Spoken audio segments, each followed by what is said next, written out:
información proviene del tronco ciliar y la mesentérica superior, ya lo hemos visto en las prácticas. Para recordar también, en el examen he notado que muchos se han confundido y creo que parte de esa confusión es el tema conceptual. Cuando hablamos de la glándula, hablamos de la totalidad, incluyendo sus vasos y sus conductos. Cuando hablamos de un lóbulo, hablamos de una porción de esta glándula que está caracterizada por estos pequeños acinos, ¿no? Estos son las estructuras funcionales, la unidad funcional de esta glándula. Si dentro de este lóbulo vamos a encontrar agrupaciones de células de forma de esferas, y cada una de esas agrupaciones recibe el nombre de acino. Si sacamos este acino hacia aquí, vamos a identificar las famosas células acinares, que tienen la característica de presentar en su parte más apical unas vesículas, unos glándulos que contienen los imógenos. Entonces, las células acinares son las que van a producir los imógenos. Los imógenos son las enzimas que aún no están activadas. Es una proteína grande que requiere ser escindida para que una de ellas adquiera la funcionalidad de una enzima. Podríamos decirlo como una preenzima. Eso está aquí. Y las células de los conductos, en este caso de los conductos intercalares, que tiene esta característica, que es de sus funciones más importantes está el intercambio de bicarbonato, cloro, sodio, potasio y agua. Básicamente le da la fluidez a estos imógenos que van a verter las células acinares. Aquí, para graficar un poco cómo ocurre este mecanismo. Las células acinares decíamos que son las productoras de las enzimas. Las células centroacinares van a contribuir al jugo pancreático dando sodio, potasio, cloro, bicarbonato y agua. Secreción, digamos, al salir va a tener estas características. Miren la cantidad de bicarbonato y la cantidad de cloro. Inicialmente hay poco bicarbonato con relación al producto final. En los conductos extracelulares, los que salen ya del acino, encontramos las células ductales. Estas de aquí son las que van a verter un poco más de bicarbonato, y van a recuperar un poco de cloro, de manera que la concentración, si bien varía ligeramente, no es muy significativa. Sigue habiendo todavía buena cantidad de bicarbonato, reduce un poquito el cloro. Quizás el mayor cambio que se produce es a nivel de las células ductales más distales. Conforme va discurriendo, va ejerciendo mayor actividad absortiva y recupera gran cantidad de cloro, y al mismo tiempo vierte un poco más de bicarbonato, de manera que el producto final es rico en bicarbonato y pobre en cloro. Vean ustedes la proporción, prácticamente se eleva casi el doble y el cloro se reduce a casi la mitad, se invierte. Esto convierte a esta secreción en alcalina, y es la característica del jugo pancreático. Finalmente, cuando esto ya es recolectado por los conductos principales, la concentración final que vierte hacia la luz del duodeno es 120 equivalentes de bicarbonato y 44 de cloro. Aquí no hay intercambio, entonces la secreción que se vierte al conducto principal se mantiene constante, ya no hay alteración. Si por ahí les preguntase, si genéticamente las células ductales desaparecieran del acino, ¿cuál sería el producto final del jugo pancreático? Menos alcalino, ¿verdad? Y rico en cloro. Si ese cloro se encuentra por ahí con un protón, va a formar más ácido. Entonces, fisiológicamente, la digestión se vería afectada. Las características entonces finales de este producto de secreción van a ser un líquido que no tiene color y no tiene olor, una densidad media y su pH hasta 8.2, alcalino, ¿verdad? Definitivamente alcalino. Miren la cantidad que se secreta en 24 horas, 1500 a 2000 mililitros. Aquí tenemos una cantidad de secreción más o menos considerable. Además, en 24 horas también estamos produciendo saliva, ¿verdad? Alrededor de 1 litro. Ya van hasta 3 litros de fluidos produciéndose en el tracto digestivo. Tengan en cuenta ese dato para verlo después cómo se reabsorbe. El componente acuoso es el más abundante y es rico en bicarbonato, como habíamos mencionado. Esto es importante tenerlo presente porque incluso puede, en determinados trastornos metabólicos, en desequilibrios ácido-básicos, podemos tener alteraciones en ese cubo pancreático. También contiene las enzimas que hemos conversado, vamos a detallarlas después. Quiero que vean esta variación, esta composición que tiene el cubo pancreático. Si marcamos abajo en las abscisas la tasa del flujo, es decir, la velocidad con la que el páncreas vierte o secreta el jugo pancreático, vamos a ver que a mayor velocidad el cloro disminuye significativamente, ¿no? Las células ductales empiezan a reabsorber más cloro, lo reabsorben más. Pero llega un límite en donde, aún variando o aumentando la velocidad, la concentración es constante. Es decir, la habilidad de las células ductales para recuperar cloro aumenta en los primeros momentos de la secreción. Es alta cuando tienen los flujos más bajos. Cuando el flujo es mayor, se hace más constante, se estabiliza.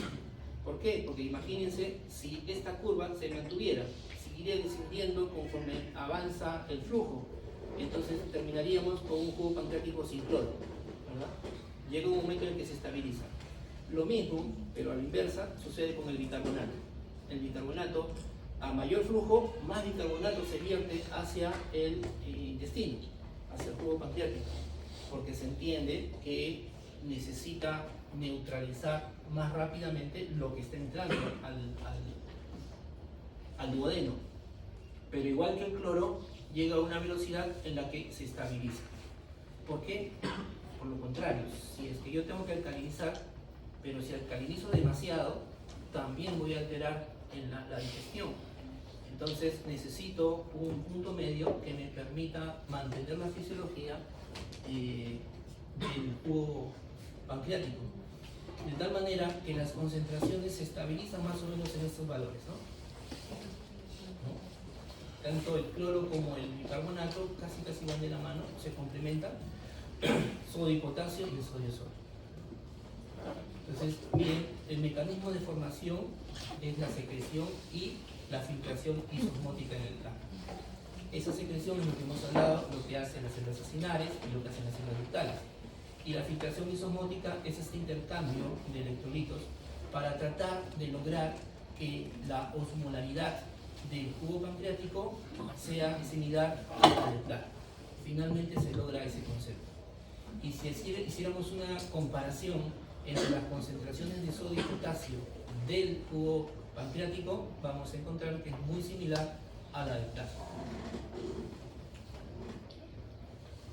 ¿Cómo ocurre este intercambio? Tenemos de este lado el plasma y de este lado la cara ductal de la célula secretora. Hablamos en este caso de la célula ductal, ¿verdad? Entonces miren, para empezar, la célula, producto de su metabolismo, genera CO2, ¿verdad? Producto del metabolismo de la glucosa tenemos agua, ATP y CO2. Por ahí está cargado de CO2. También del plasma, el plasma también transporta CO2. Una porción vinculada con hemoglobina, formando la carboxihemoglobina, y una porción diluida en el plasma. Esa porción diluida ingresa a la célula por medios pasivos.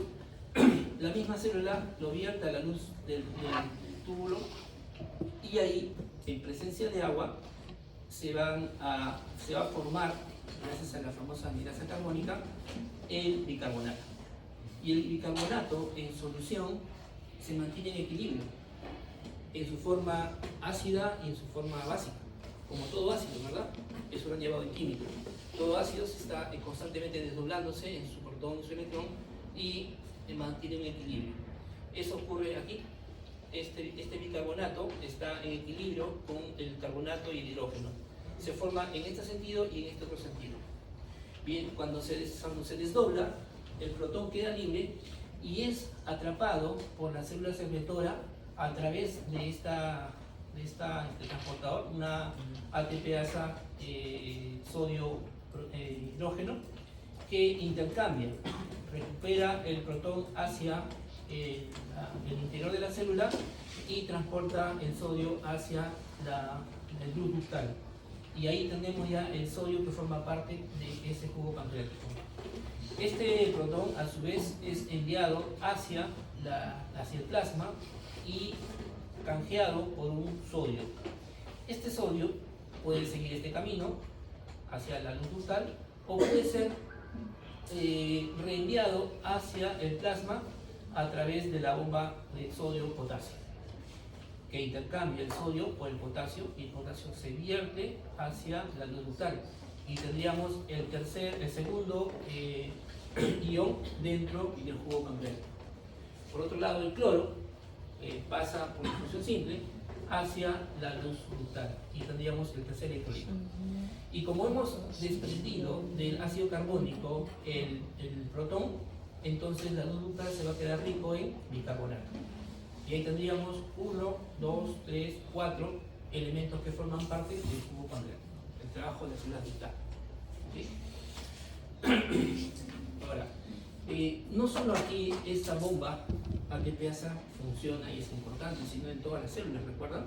Gracias a esta bomba es que tenemos las concentraciones altísimas de potasio intracelular y bajas extracelular, y aún así podemos seguir metiendo potasio. Entonces, hay enfermedades que dañan la bomba a sodio-potasio, desestabiliza, y eso va a generar que todo esto se afecte. Si no hay bomba sodio-potasio, el pasaje de sodio va a disminuir. Puede quedarse poco sodio aquí adentro, y el sodio es importante para la actividad eléctrica de la célula, la conductancia. Aproximadamente, además de los fluidos y los electrolitos, dentro del jugo pancreático vamos a encontrar las enzimas, que es vertida en las células acinales, y más o menos corresponden a 6 a 20 gramos de proteínas al día, diluidos en esos 2 litros de jugo pancreático. ¿Por qué decimos proteínas? Porque las enzimas son proteínas. Entonces, ustedes podrán imaginar que, así como comemos un trocito de carne con proteína, al tener nosotros enzimas en el duodeno, es como si los hubiéramos comido. Finalmente son un conjunto de aminoácidos. Entonces estas proteínas, estas enzimas, van a terminar también degradándose y finalmente absorbiéndose, como si fuese un sistema de reciclaje, ¿no? Nuestras enzimas se destruyen, se catalizan, se hidrolizan y son absorbidas en el litio, en el diurno, en forma de aminoácidos. Hay un detalle importante que conversamos con algunos de ustedes. ¿Qué hace que las enzimas proteolíticas no terminen dañando el propio páncreas? ¿Qué cosa es lo que lo protege al páncreas? Por ahí podría volverse loco el páncreas y activar sus zimógenos y empezar a autodigerirse, a autolesionarse. Bien, hay 3 mecanismos que lo protegen. Uno de ellos es el que ya conocen, y es que los zimógenos que se producen son almacenados en vesículas, es decir, tienen una pequeña membrana que los rodea. De esa manera quedan aislados del interior de la célula. Estos son los gránulos de zimógeno que se visualizan en las láminas histológicas. Esta envoltura protege o aísla al zimógeno de las células. La presencia en el parénquima, se dice que el parénquima mismo de las células pancreáticas tiene sustancias inhibidoras de la tripsina. Si por ahí el tricinógeno se activase, como que lo hace, algunos autores mencionan que es posible que exista activación enzimática en el mismo páncreas, pero que gracias a estas propiedades no lo sentimos, o sea, no trasciende algo más. Y estas enzimas inhibidoras podrían neutralizar hasta el 20% de la actividad de esta. Eso explicaría por qué una pancreatitis inicialmente podría pasar de manera subclínica. Recuerden que la pancreatitis no comienza cuando tengo el dolor. Cuando tengo el dolor es porque ya rebasó mi capacidad de compensación o rebasó mi sensibilidad. Pero para que llegue ese momento, tiene que haber habido un periodo previo en el cual se ha ido gestando el daño. Y en ese momento, quizás estas sustancias inhibitorias estén permitiendo que no haya síntomas, ¿no? La llamada etapa subclínica. Y otra característica es que existen enzimas que degradan el tripsinógeno antes de que se convierta en tripsina, ¿no? Y esto impediría pues que finalmente se vuelvan activas estas enzimas. Cualquier enzimógeno que se escape de la vesícula, que se escape de la célula, puede ser destruida por estas enzimas antes de que la hagan. Son mecanismos fisiológicos que emplea el páncreas para protegerse. ¿Qué pasa con el trisinógeno? Es el actor más importante de las enzimas proteolíticas. Y no porque sea el que hace más trabajo, sino porque es el que despierta a todo el mundo, ¿no? Es el que toca la diana en el ejército, ¿no? Toca la diana y todos tienen que despertarse. Bien, ¿qué sucede? El trisinógeno, gracias a la enterocinasa duodenal, esta es otra característica de protección. El que activa el trisinógeno inicialmente es la enterocinasa que está en el intestino, que está en el páncreas. Eso garantiza que salga tranquilamente el enzimógeno a la luz y ahí se active. Y se transforma en tripsina. Ahora, una vez que la tripsina se ha activado, esta se activa a sí misma. Primero se activa a sí misma, ¿no? Como en las emergencias. Cuando hay un accidente, se dice primero asegúrate tú y luego aseguras al resto. Los aviones que nos cuentan cuando nos dan información ante una posible alarma, si cae la mascarilla de oxígeno, primero ponte tú y luego ayudas a tu compañero o a quien necesite, ¿no? Igual, se activa primero el trisinógeno y luego esta misma tripsina empieza a activar todos los enzimógenos, todas las enzimas proteolíticas, hasta tenerlas todas activas. Entonces, imagínense si esto no se diera, ¿qué pudiera pasar? No activarían la quimotripsina, la carboxipeptidasa, y si estas dos no se activan, vamos a ver que estas dos tienen que ver con la decisión de las proteínas en las partes terminales, ¿no? Como son la carboxilada y en la forma amino o en la zona serina. Entonces, cada una de estas va a tener una función que se va a traducir en una alteración si es que esto no ocurre. Acá les dejo una lista para que ustedes puedan revisarla, una tabla, para precisar la enzima, o mejor dicho, su precursor. El activador de todos es la tripsina, salvo para la propia tripsina, en un primer momento es la enterocinasa, pero luego asimismo también se activa. Y lo que va a producir la acción de estas enzimas sobre la proteína no siempre produce aminoácidos. Por ejemplo, aquí la proelastasa va a generar péptidos, no llega a destruir completamente la proteína. Aquí la calicaína produce la quinina, esto produce aminoácidos terminales, la carboxipeptidasa, aminoácidos C terminales. Entonces, tener presente el precursor, el activador y qué cosa es lo que produce finalmente en el organismo una vez que actúan sobre las proteínas. Hablemos un poco sobre las enzimas que vierte el páncreas.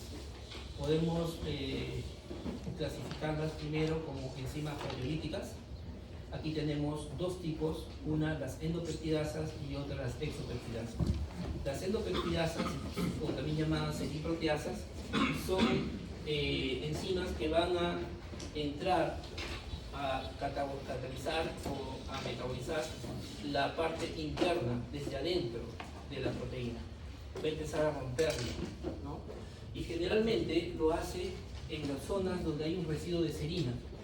En esa estructura, ustedes que es estructura primaria, allí encuentra un residuo de serina y ahí cortan. Digamos que ya está programado dónde voy a cortar. Lo bonito de esta parte de las proteasas es que como que cada una ya le dieron su tarea. Cada uno ya sabe dónde tiene que cortar. De manera que dos proteasas no hagan el mismo trabajo. Imagínense ustedes la ineficiencia del sistema si todas las proteasas tuvieron que actuar sobre todos los lugares. No tendría sentido. Pero si a cada uno le dio una tarea, entre todos, la suma final va a ser la decisión completa del péptido. Estas enzimas proteolíticas endopeptidasas son la tripsina, la quilotripsina, elastasa y la calicreína. Son las 4 enzimas proteolíticas que actúan de esa manera. Y luego tenemos las exopeptidasas, que lo que hacen es ir a romper la porción terminal, el residuo terminal, ya sea que termine en un grupo carboxilo o que termine en un grupo amino. Esto hace que vayamos teniendo moléculas o aminoácidos libres, ¿no? Si tengo el extremo, acá tengo un extremo carboxilopeptidasa, carboxilo, corto aquí y voy de afuera hacia adentro, por eso le llamamos exopeptidasas. Una característica particular que diferencia las exopeptidasas de las endo es la presencia de este ion, el ion zinc. Estas enzimas tienen ese ion zinc que lo que hace es, por un lado, mejora la posición del grupo carboxilo, o sea, lo ubica mejor para poder cortarlo, y lo otro es que aumenta la reactividad de la enzima frente a esta estructura, le da mayor eficiencia. Eso hace que estas carboxilopeptidasas tengan una actividad mucho más intensa. Debido a este ion es que se les conoce como metaloenzimas. Entonces, si alguien les preguntase qué tan importante es el zinc, es muy importante. Está clasificado dentro de los nutrientes como un oligoelemento en pequeñas cantidades, pero esas pequeñas cantidades permiten que la digestión proteica se dé favorablemente. Y eso es básico porque el material plástico para construir nuestro cuerpo es la proteína. Podemos tener energía, pero si no tenemos proteínas, todo prácticamente deja de funcionar.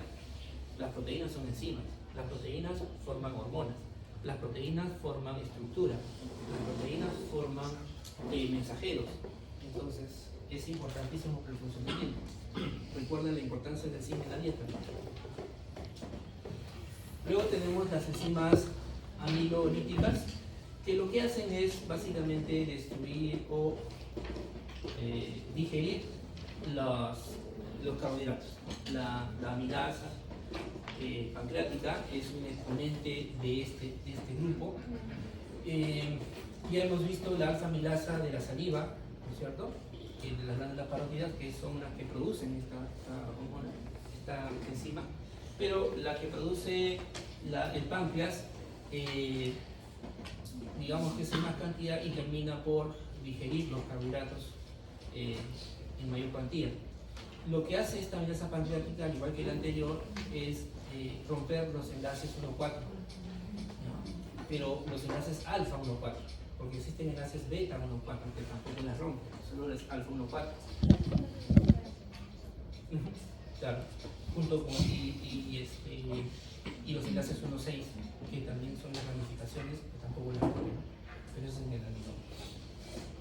Finalmente, el producto de la acción de la amilasa pancreática son las destrinas. ¿Produce relativamente poca maltosa? Sí, sí lo produce. ¿Por qué? Porque la digestión para esta maltosa se hace ¿dónde? Lo vimos en la práctica de ayer. En el borde del cepillo, ¿no? En el borde del cepillo. Ahí existen enzimas que van a partir la maltosa, la sacarosa. La amilasa pancreática se produce también en estas glándulas. Miren, llama la atención, ¿no?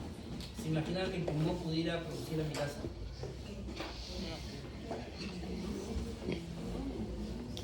Tejido genital, el hígado, que van a salir a este Es que justo hasta aquí salían estos.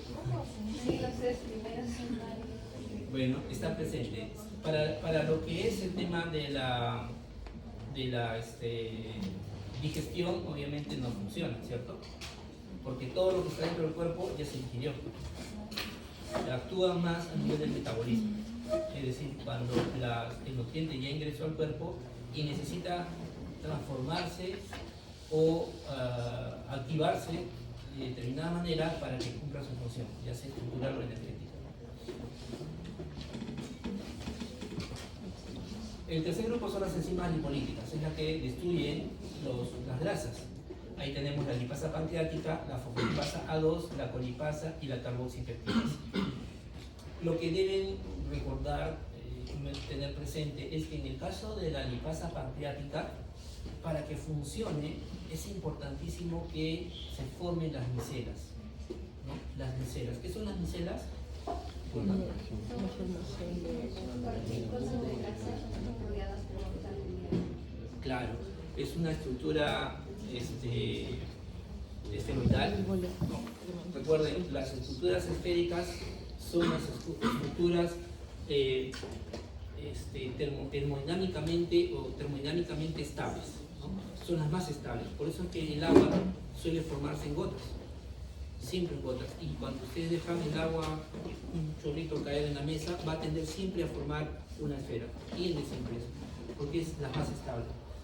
Entonces, en el caso del tubo digestivo, cuando ingresa una partícula de grasa, esta es rodeada por los ácidos biliares, la rodean y forman una interfase que permite que estas gotitas de grasa se puedan diluir en el agua, ¿no? Ahora, ¿conocen en la vida práctica, fuera de nuestro cuerpo, algo que produzca o genere micelas? El detergente. El detergente. Cualquier detergente, el nombre que se les ocurra, incluyendo el jabón, forma micelas. Y ese es el principio por el cual podemos lavar la ropa y quitar la grasa de la ropa, ¿no? Entonces, para que trabaje la lipasa pancreática, necesita que se hayan formado esas partículas. Primero tienen que estar las micelas y después recién entra en acción la lipasa pancreática. Correcto.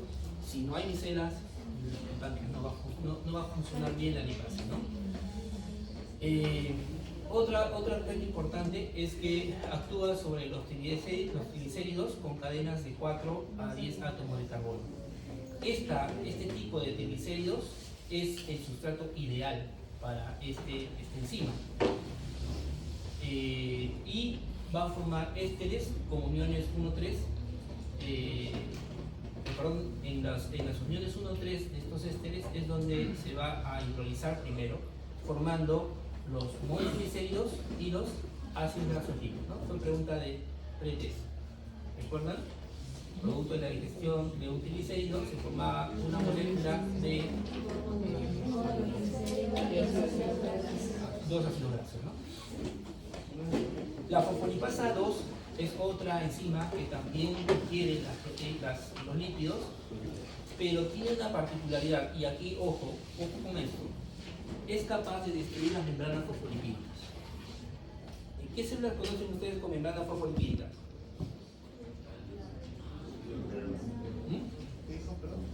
¿Qué célula conocen ustedes que tiene membranas fosfolipídicas? Todas, ¿no? Todas del cuerpo. La teoría del sándwich, ¿no? La teoría del sándwich. Todas tenemos nuestras células, excepto la pared celular, ¿no? de las bacterias, de las plantas. Pero en nuestro cuerpo todos tienen. Entonces, imagínense esto, ¿eh? Pancreatitis. Sale tripsina, sale lipasa pancreática y sale fosfolipasa A2. ¿Quién hará más daño? Fosfolipasa A2.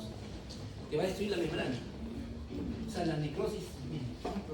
Y la fosfolipasa A2 no podría destruir también la membrana de la vesícula. La membrana de la vesícula. De las vesículas, se puede hacer otra enzima. ¿Te refieres a las vesículas simógeno? Sí.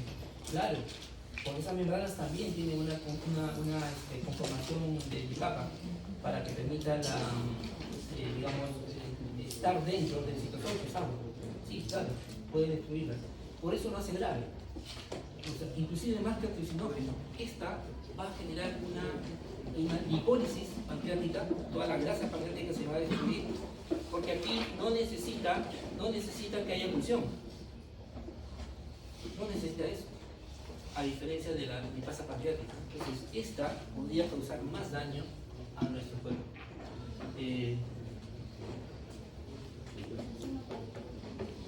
Me olvidé comentarles que esta amilasa pancreática es un marcador para el diagnóstico de pancreatitis, ¿no?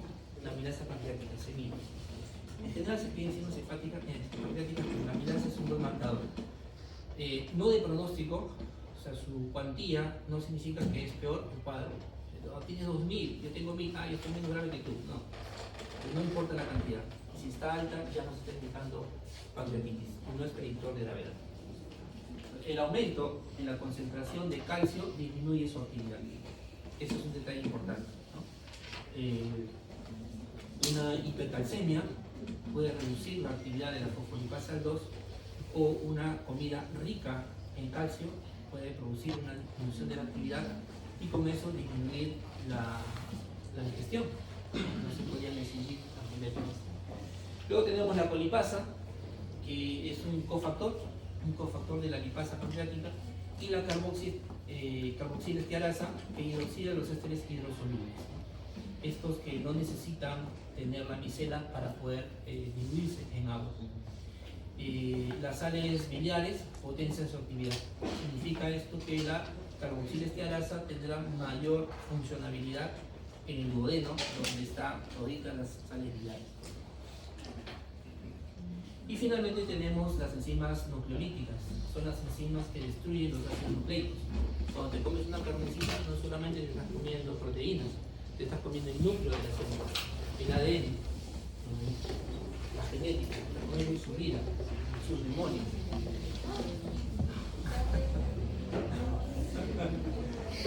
Entonces, ahí vamos a tener la ribonucleasa y la desoxirribonucleasa.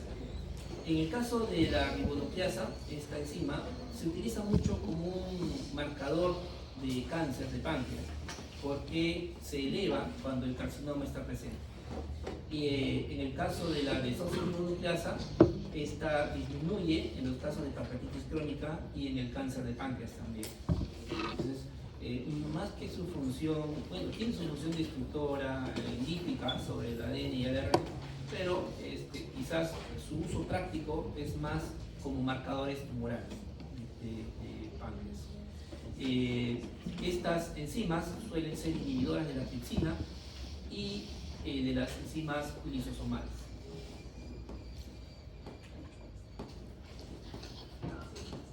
Ahora, ¿cómo se secretan el jugo pancreático? ¿Cuáles son los mecanismos o las fases por las cuales se va a secretar?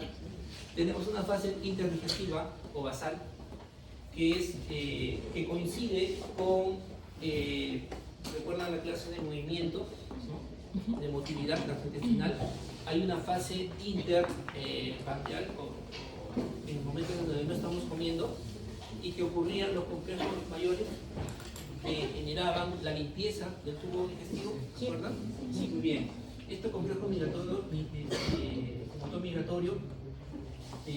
acompaña esta fase interdigestiva de secreción pancreática.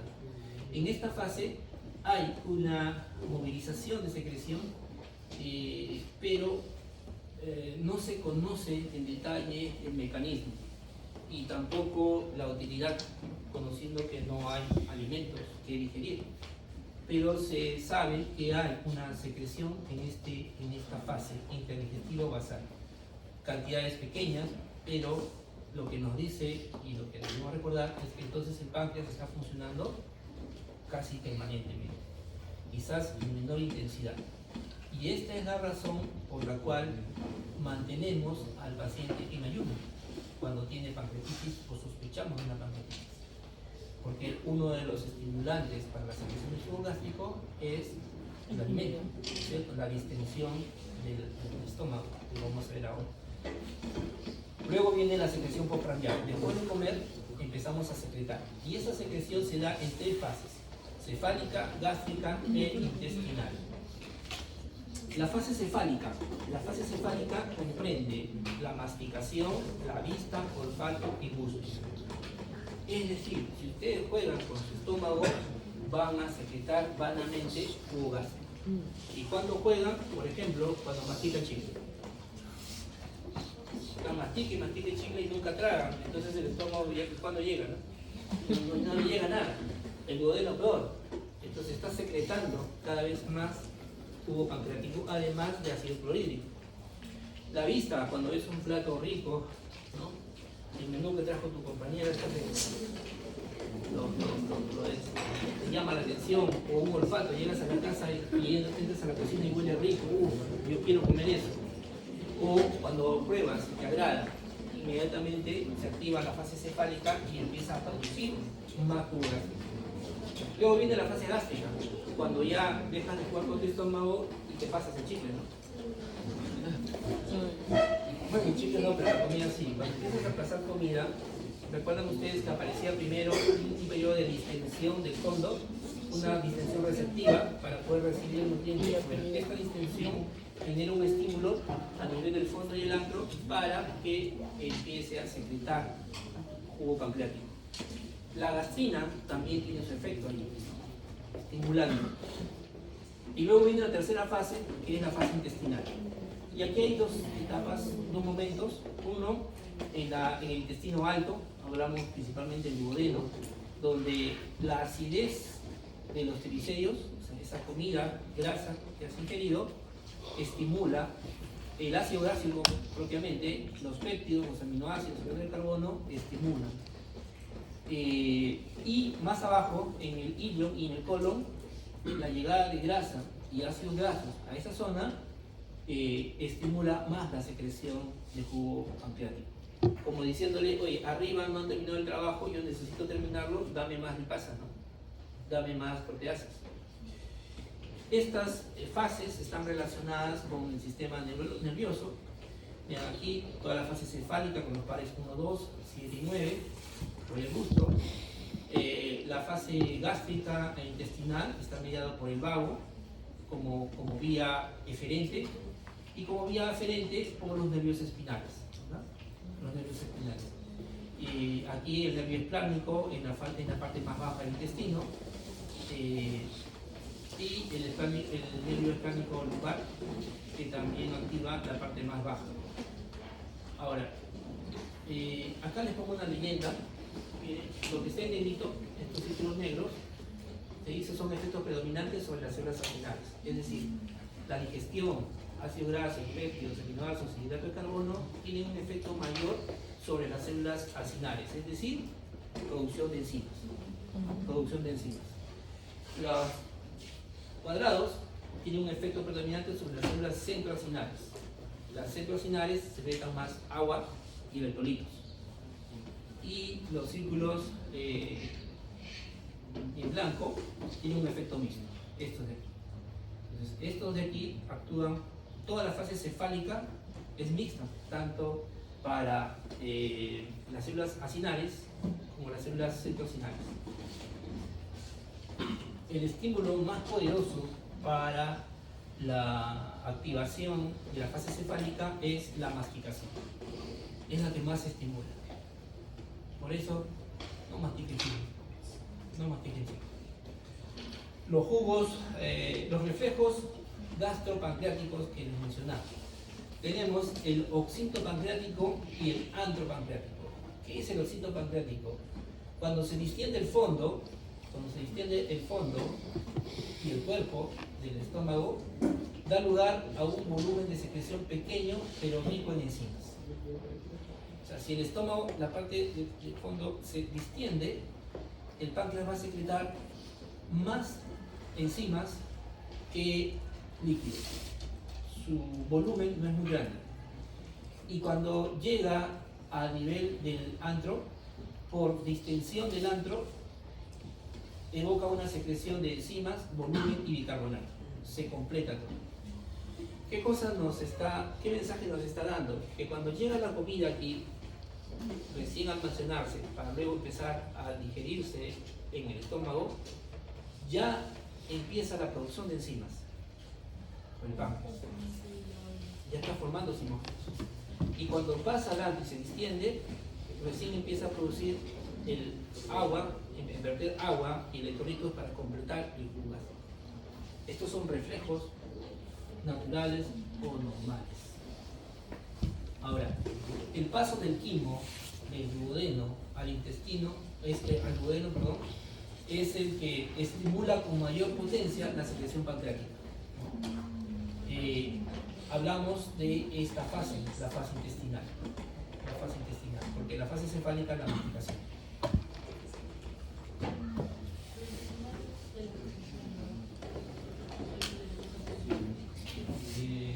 Sí, el volumen.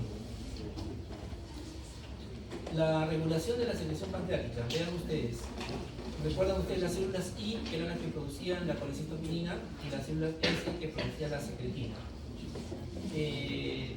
Cuando a nivel de del quimo hay gran presencia de estos aminoácidos, de los péptidos pequeños y ácidos grasos, esto estimula a las células I a producir colecistopinina. Esta colecistopinina, a través de unos mediadores en las células acinales IP3 y el calcio, van a estimular la producción enzimática, ¿no? Las células acinales. Y esta activación de la colecistopinina está potenciada por la acetilcolina.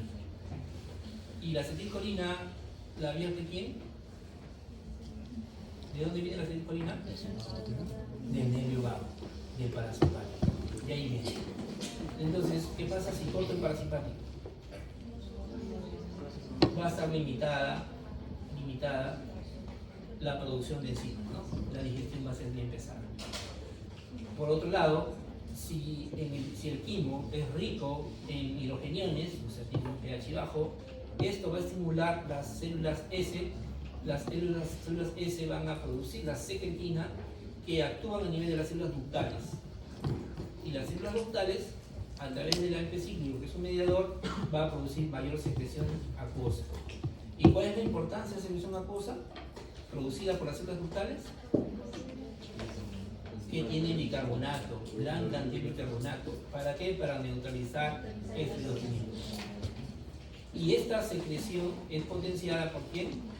Por la acetilcolina también. Nuevamente el vago se hace presente, vean que no es tan vago. Y también por la colecistopinina. Entonces se ven interrelacionados ambas actividades, tanto enzimática como secretora acuosa. La fase intestinal es la más importante para la secreción. Decía tu compañera, 80% de la secreción del páncreas se produce en esta fase. ¿Alguna pregunta, duda? Realmente es sencillo, ¿no?